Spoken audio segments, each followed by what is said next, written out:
Hello again. I'm not sure if the camera is showing. I think it's showing for the stream. This is going to be another short stream for IT consulting or for any other careers actually.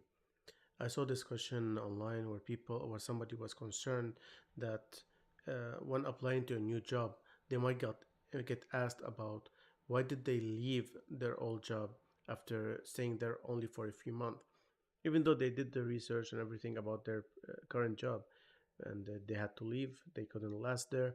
Uh, they're just uncomfortable in explaining why they had to go. First of all, I don't care what happened at the old job. Let's assume you just left. I don't want, as a new employer or as a new customer, I don't want to hear about anything negative, right? So, a rule of thumb: don't talk anything bad about your previous employer. Just mention that there was maybe some miscommunication, or you realized that it's not the experience that you're looking for, or it's not the best place to provide your skill set and to improve your knowledge set while providing value to the company. So it was kind of unfair to keep that job for for yourself while you knew somebody else might be a much better fit for that kind of role. And based on your research, you find this new company that you're applying to completely aligned with your skill set, and you believe that you can provide a lot of value to the team based on YZ, and your research, of course. And you are very excited to start, or you are very excited about this opportunity. You don't want to sound like I'm excited to start while you didn't even get the job yet, right? So you're very excited about this opportunity to prove yourself and to prove that what you can bring to the team and to the company. I hope that this answers your question. You have nothing to really be worried about. Most employers will not even talk about that. And the only people who will talk about it that are people that they don't have a lot of experience interviewing people. They will find this an easy question to go for, but it's also an easy answer. You don't have to dwell on it. And actually, this reminds me of an interview that I did with a consulting firm in California.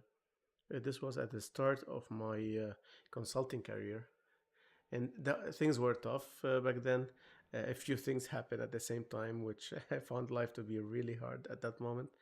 But it was also interesting because, and luckily, it didn't work out. Right? I don't know if I said that already. One of the managers that did the interview for me, that interviewed me, told me, "Oh, I noticed in your CV that you switched quite a few companies, and actually, I did start consulting by then, and you'll know now why. I just remembered.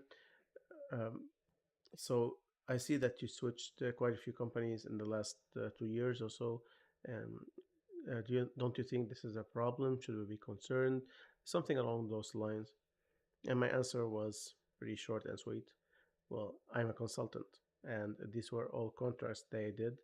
And if you see this employer, actually, it was a 1 month contract that they kept extending for 7, 8 months until I found a replacement for myself, until I helped them find a new company, and I helped them with the SLA. Look, I'm talking about all the positive stuff that I helped the client with, and I showed also what I contributed to the team and what I delivered based on my skill set. So you can, instead of thinking of these kind of questions as something that's kind of scary, consider it an opportunity to present your skills and to show how excited you are to work with the company. Again, luckily that didn't work out with the company. The main reason I understood, because I had a contact on the inside. They said that I was too driven, that I would be working with them, and probably after a year or two, I'll be asking for a promotion or something, which, based on what I heard, that's what they also wanted to hear. And that's something that I was completely like behind. I mean, working in, was it San Francisco, I believe, the office or the clients would be in downtown. So I would have to live somewhere outside San Fran, right? But I would still have a high cost of living, and I would have to travel every day. So you either take the BART and like the subway, let's say, or the metro, whatever you want to call it, or you have to drive every day. It's still hectic, right, to go to these customer sites. And here's the kicker: the salary or the package they were offering, it was around 80 to 90,000 USD. As I said, I was kind of starting in my consulting career. I only had 2 or 3 contracts under my belt, and I wanted something more safe. I was like, okay, like, no, maybe it's too soon to jump into consulting, even though my body was screaming entrepreneurship. Did I mention it that I'm lucky it didn't work out? So yeah, they found that I was too driven, that I might be asking for a promotion in a year or two, like because I have high hopes and dreams of what to accomplish. So that's kind of ridiculous, and I don't know how they're doing right now. I even forgot the name of the company. I vaguely remember the person who got me the interview, which I'm very appreciative for. The guy was amazing, and he knew that I was kind of struggling during that period, and he wanted to help. But it didn't work out, and that's good. Circling back to your question, or to the question from the user on, like, on Reddit, don't worry too much about it. Yes, you worked only for a few months at the previous job, but most probably you have a track record of staying with the companies for a longer period. So it's not gonna raise an alarm. And if you are a consultant, you can just mention that, well, it was a contract, assuming it was a contract, and you had to you don't have to say, like, you said the whole contract. Yeah, you terminated it because uh, they can terminate it, you can terminate it. Don't go too much into details, but focus on the positive aspects of things, and how you realize the skill set is not aligned with what the company is asking for. You prefer that someone else would take that job because that would be more fitting for them, and you want to grow in a certain aspect, and you did your research for this current company and you found that it's more aligned, and you're very excited to work with them. I hope this has been informative. As I mentioned before, probably I'm adding this kind of videos. I'm answering this kind of career questions.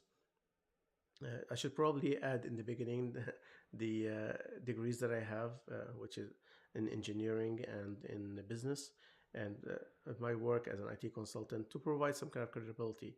I just started answering the questions, and I realized that I didn't give the introduction about myself. Anyways, this will be also integrated in some kind of podcast that YouTube is now offering as part of the options of creating videos. So I can stream these videos for people that are more audiovisual, and to um, they prefer that. And I will also have it in a podcast format for others. If this has been informative, please consider subscribing to the channel, and liking the video. I'm kind of babbling now. I can speak. I tend to lose my English speaking skills when I'm tired. And about yawn, I shouldn't be yawning while streaming. Okay, I held it in. And that's it. Keep moving forward.